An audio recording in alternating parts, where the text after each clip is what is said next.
¿Le viste las ventanitas? Sí. Es porque ese antes era de pasajeros. Y ahora.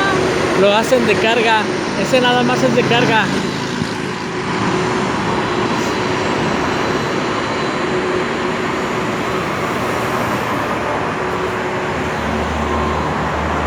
Y ese sí es más grande que estos. Sí se ve.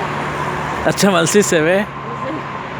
No manches, ¿de qué comparas? Porque va aterrizando.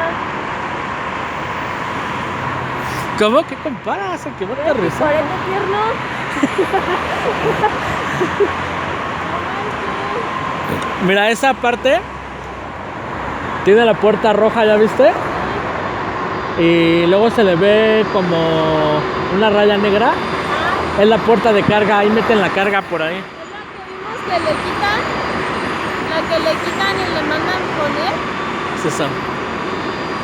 Aquí en México, allá donde está hacia allá, los de Mexicana hacen esas conversiones.